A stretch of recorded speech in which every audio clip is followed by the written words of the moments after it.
නීතිඥාන නීති කඩනවායි කියලා. පාස්කු ඉරුදින ප්‍රහාරයට ඉර්ජුව හා වක්‍රව සම්බන්ධ වූ පුද්ගලයන් සම්බන්ධව සිදු කරන පරීක්ෂණවලින් අනාවරණය වූ කරුණු මත දැඩි චෝදනා ලැබ සැකකරුවන් ලෙස අත්අඩංගුවේ සිටින පුද්ගලයන් අධිකරණ ක්‍රියාවලියකින් තොරව හිටිහැටියේ නිදහස් කර හැරීමේ ප්‍රවණතාවයක් අපි ඊයේ පෙරේදා දැක්කා. මේ සම්බන්ධයෙන් පළමුවෙන්ම අපේ බලවත් අප්‍රසාදය සහ විමිතිය පළ කරන්නට මම අවස්ථාවක් කරගන්නවා මේක. විශේෂයෙන්ම මේ පාස්කු දින ප්‍රහාරයේ වින්දිතයන් අතර ඇති වෙලා තියෙන මේ කනගාටුදායක හා අවාසනාවන්ත තත්ත්වය සම්බන්ධයෙන් අපි ඒ අය දැඩි කැළඹීමකට සහ දැඩි වේදනාවකට පත් වී සිටිනවා. තවමත් බොහෝ දෙනෙක් අංග විකලයින් හැටියට මීගමුව ප්‍රදේශයේ සහ ඒ අවට කොච්චිකඩේ ආදී ප්‍රදේශවල ගෙවල් වල ඉන්නවා කිසි දෙයක් කරගන්නට බැරිව. ඔවුන් බලාපොරොත්තු වෙනවා යුක්තියයි සාධාරණයයි රට පාලනය කරන අයගෙන් ඔවුන්ට ලැබෙයි කියලා. හැබැයි ඒ පිළිබඳව මේ වගේ දේවල් සිදුවීම තුළින් යම් ආකාරයක සාධාරණ සැකයක් ඇති වෙලා තිබෙනවා. මේ මෑතකදී හදිස්සියේම නිදහස් කර යැවූ පුද්ගලයන් පිළිබඳ මුලින් කිව් දේවල් සහ දැන් කියන්නා වූ දේවල් අතර පරස්පරතාවයක් තියෙනවා. ඒක අපිට කලින් පොලිස් මාධ්‍ය ප්‍රකාශකතුමා මේ එක්කෙනෙක් ගැන කියාපු දේවල් අපිට මේ රෙකෝඩ් කරලා තියෙනවා අපි ගාව. ඒක ප්‍රවෘත්ති වලටත් ගියා විවිධ මාධ්‍ය ජාලවල. ඒක අපිට අපි කැමති ඒක මේ නැවත වරක් ප්ලේ කරලා ඔබට හඳුන්වා දෙන්න. දැන් අපි ඒක ප්ලේ කරමු. අපි ගතන් උට අරගත්තේ මේ සම්බන්ධයෙන් විමර්ශන කරගෙන යද්දී අපිට අනාවරණය වුණා ඍජුවම සම්බන්ධතාව පවත්වලා තියෙනවා මේ ස්ථිරයි ඒ වගේම ඔබට විශ්වාසයි සහ පොලිසියට විශ්වාසයි ඔහු හා සබඳකම් පවත්වා තිබෙන බව මේ ත්‍රස්තවාදී සංවිධානය පැහැදිලිවම චතුර තහවුරු තොරතුරු තිබෙනවා කියලා ඔබතුමා කියන්නේ. පැහැදිලිව. හිටපු අමාත්‍ය රිචාඩ් බදුදීන් මහතාගේ සහෝදරයෙකු වන රියාජ් බදුදීන් එක් බෝම්බකරුවෙකු සමග ඍජු සම්බන්ධතා පවත්වා ඇති බවටත් එක් බෝම්බකරුවෙකු සමග බෝම්බ පිපිරීමට ආසන්න කාලයේදී එක්තරා ප්‍රසිද්ධ හෝටලයක එකට සිට සාකච්ඡා කර ඇති බවත් අනාවරණය කළා. එසේම විශේෂ සුබසාධන සමිති සමාගම් ඇති කර බෝම්බකරුවන් සමග ඒ සමාගම් වල එකට නිලතල දරමින් කටයුතු කර ඇති බවටත් එම සමාගම් වලට බෝම්බකරුවන් මුදල් ආයෝජනය කර ඇති බවටත් රියාජ් බදුදීන්ට චෝදනා එල්ල වුණා. මෙම චෝදනා වලට අත්අඩංගුවටගෙන රැඳවුම් නියෝග මත සිටි රියාජ් බදුදීන් මාස 5කට පසුව නිදහස් කෙරුණා. එතකොට අපිට පැහැදිලි වෙනවා මේ කාරණාවලදී යම් කිසි පරස්පර විරෝධීතාවයක් තියෙනවා මේ අපේ අපරාධ පරීක්ෂණ දෙපාර්තමේන්තුවේ වැඩපිළිවෙල තුල වැඩපිළිවෙල ගැන. ඒ නිසා මට මගේ ජනතාව වෙනුවෙන් සෑහෙන ගැඹුරු සැකයක් හදවතේ උදා වෙලා තියෙනවා. ඒක මම ප්‍රකාශ කළ යුතුමයි.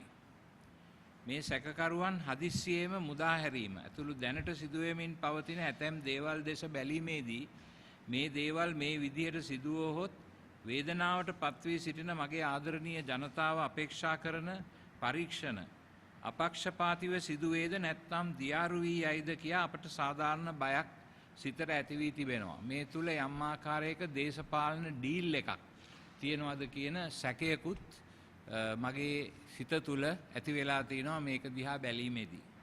එම නිසා සිදුවෙමින් පවතින මේ ක්‍රියාදාමයන් සම්බන්ධයෙන් මගේ ජනතාව මගෙන් ප්‍රශ්න කරනවා. මේ වෙනකොටත් දුරකථන පණිවිඩ, SMS පණිවිඩ, ඒ වගේම වෙනත් අංශවලින් සිදුවෙන ප්‍රශ්න මගේ කන් දෙකට ඇහිලා තියෙනවා, මගෙන් අහලා තියෙනවා. ඉතින් මට මේවා සම්බන්ධව අත සෝදාගෙන පැත්තකට වෙන්නට බෑ.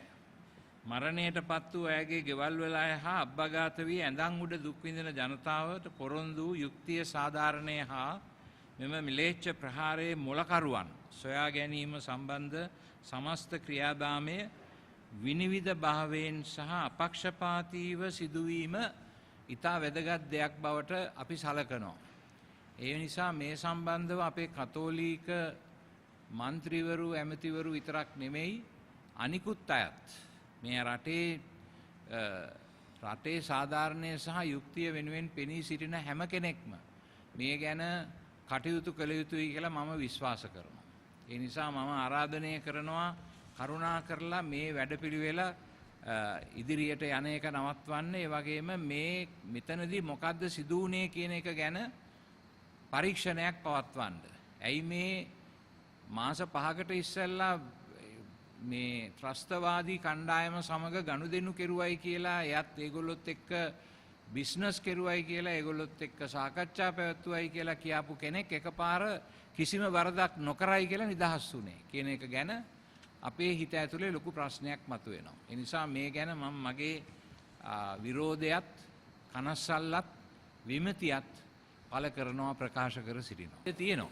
ඒ මොකද එවැනි දෙයක් සිදුවීම එවැනි පුදුම සහගත වෙනසක් ඇතිවීම සහ ඒ හිටපු ඇමතිතුමා සමග පහුගිය දවස්වල අමුතුම ජාතියේ සුහදතාවයක් ඇති වෙලා තිබීම පිළිබඳව අපි දැකලා තියෙන මේ දර්ශන වලින් පැහැදිලි වෙනවා මොකක් හරි හේතුවක් ඒක පිටුපස්සේ ඇති කියලා. ඒ නිසා අපි තුල අපේ හදවත තුල ලොකු සැකයක් සහ විමතියක් ඇති වෙලා තියෙනවා මේ නිදහස් කිරීම පිළිබඳව.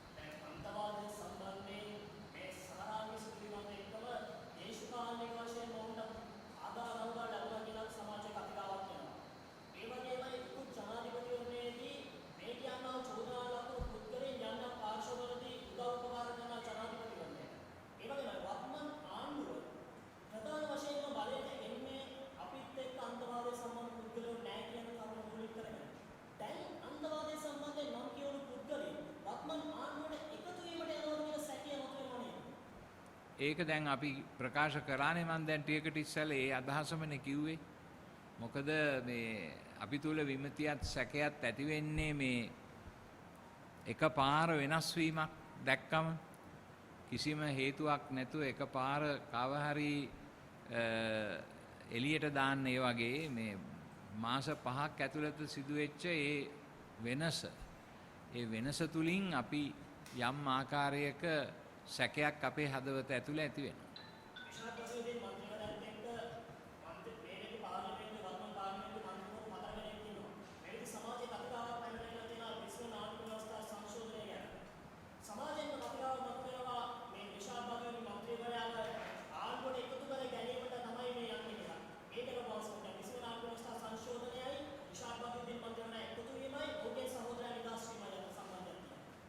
ඒවා මම දන්නේ නැහැ. මට ඒවා දැන් මෙහෙමම කියන්න බෑ. නමුත් මොකක් හරි හේතුවක් ඇති. ඉතින් අපි දන්නේ නැහැ, අපිට ඒවා ගෙස් කරන්න බෑ. ඒ නිසා අපි ඒ විදිහට මේ අපිට ඇති වෙලා තියෙන වික්ෂිප්තභාවය සහ මේ මොකක්ද ඒකට කියන්නේ විමතිය, ඒක අපි ප්‍රකාශ නොකර හිටියොත් අපි කරන්නේ අපේ ජනතාව වෙනුවෙන් අපෙන් ඉටු යුතු සාධාරණයක් ඉටු නොකිරීම. ඒ නිසයි මේ කතා කරන්නේ.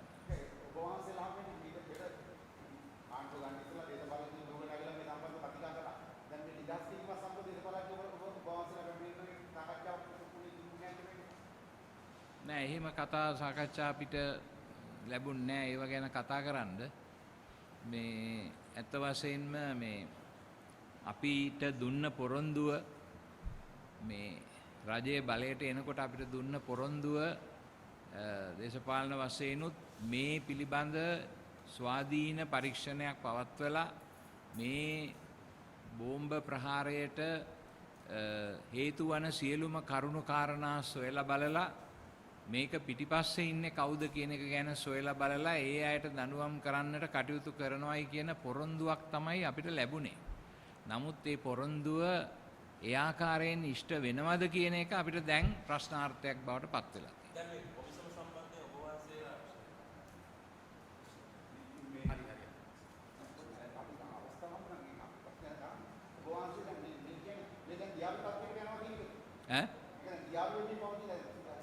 ඒක තමයි අපි කිව්වේ දියාරු වෙමින් පවතිනවා කියලා මේ CID එකේ ඉන්වෙස්ටිගේෂන් එක.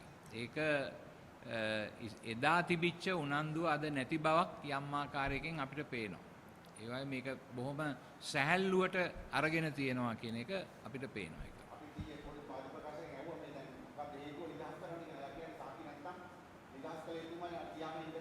ඒ වුණාට සාක්කි ගැන කතා කරලා කිව්වේ වෙන දෙයක් නේ මාස 5කට ඉස්සෙල්ලා.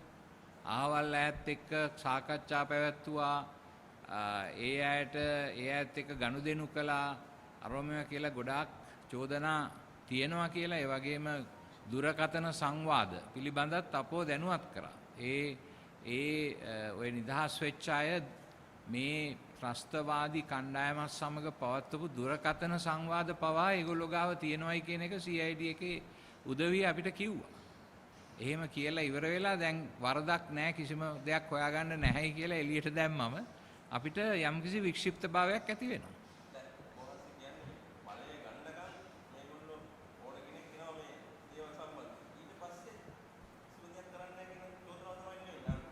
ඒක ඉතින් දේශපාලන නායකයෝ දැනගන්න එපා. ඒ කියන්නේ අපිට යම් ආකාරයේ අපිට දුන්නු පොරොන්දු අපේ ජනතාවට දුන්නු පොරොන්දු ඒවා කරයි කියලා අපි බලාපොරොත්තු වෙනවා. සාධාරණේ ඉෂ්ට වෙයි කියලා. නමුත් මේවා මේ විදිහට එක එක විදිහට එක එක්කෙනාට බලපුලුවන්කාරකම් කරන්නට ඒවට ඇඟිලි ගහන්නට ඒවා නවත්තන්නට ඉඩකඩ ලබා දීම තුල අපි දකිනවා යම් ආකාරයක ඒකට ප්‍රතිවිරුද්ධ වැඩපිළිවෙල.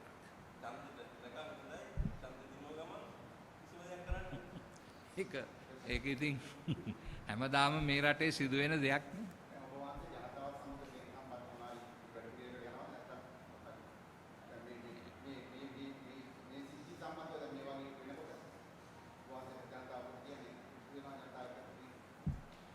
මම ඉන්නේ ජනතාවගේ පැත්තේ. මම ඉන්නේ මගේ ජනතාවගේ පැත්තේ. මේ පීඩාවට ලක් වෙච්ච අයගේ පැත්තේ. ඒ වගේම මේ රටේ සියලුම දෙනා සමග මම ඉන්නේ. සාමය අගයන සාධාරණත්වයේ අගයන ඒ වගේම ආගමික පැවැත්ම අගයන ජනතාවත් එක්කයි මම ඉන්නේ.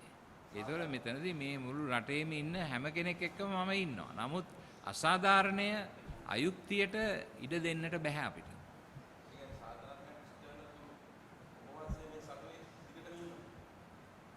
අපි සාධාරණ ඉෂ්ට වෙයි කියලා තාමත් බලාගෙන ඉන්නවා. I would like to make a clarification with regard to the some of the actions that have been noticed in the last few days, especially with regard to those who have been released from custody by the CID, those whose actions were investigated with allegations of cooperation and collaboration with the terror group of Sahran Hashim, who conducted the bomb attack way back in April 2019. Now, I would like to express my feelings of surprise and also my sadness at what has happened recently when some of the people whom the CID alleged to have had close connections with these terror leaders and business ventures involving them together, suddenly they have become like saints and they have been released. This kind of action is completely contrary to the promises that were given to us by the rulers, and also this kind of action smacks of a political deal with these people. Therefore, I wish to express my sorrow and sadness and my complete refusal to accept this kind of activity on the part of the CID, their investigation. And I feel that it is being reduced in intensity as time goes. I have heard from within the CID also complaints that the attention given to this investigation has gone down lately.